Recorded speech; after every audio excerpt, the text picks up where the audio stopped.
বাবার নাম কি? রামের বাবার নাম দশরথ। দশরথের কয় স্ত্রী? দশরথের 3 স্ত্রী। কয় স্ত্রী? 3 স্ত্রী। নাম বলেন। কৌশল্যা, কৈকেয়ী আর সুমিত্রা। অসংখ্য ধন্যবাদ। তো মা মেয়ে অনেক পারফরমেন্স করেছেন, সুন্দর। তো ওনারা অনেক সুন্দরভাবে উত্তরগুলো দিয়েছেন। তো এনার 4 ভাইয়ের মধ্যে তো ওনারা 4 ভাইয়ের মধ্যে 2 ভাই যমজ রয়েছে। কে কে 2 ভাই যমজ? ভরত আর শত্রুঘ্ন। ভরত শত্রুঘ্ন। সত্যি কি? হ্যাঁ। না, এটা কিন্তু ভুল হয়েছে।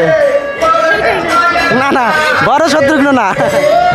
তো আসলে যে রামচন্দ্রের মায়ের নাম কি? রামচন্দ্রের মায়ের নাম হলো কৈকেয়ী। না না, কৌশল্যা। কৌশলা। কৌশলা, সত্যি সত্যি তো। আর ভরতের মায়ের নাম কি? ভরত। ভরতের মায়ের নাম কি? ভরতের মায়ের নাম কৈকেয়ী। আপনি? কৈকেয়ী। তাহলে এই যে শত্রুঘ্ন বাকি থাকলো, শত্রুঘ্নের মায়ের নাম কি? শত্রুঘ্নর মায়ের নাম হচ্ছে সুমিত্রা। তাহলে লক্ষণের মায়ের নাম কি? সুমিত্রা। তাহলে যমজ কে কে হলো? যমজ হলো শত্রুঘ্ন আর লক্ষণ। আপনারা বলছেন প্রথমে কি কি? প্রথমে বলেছিলাম।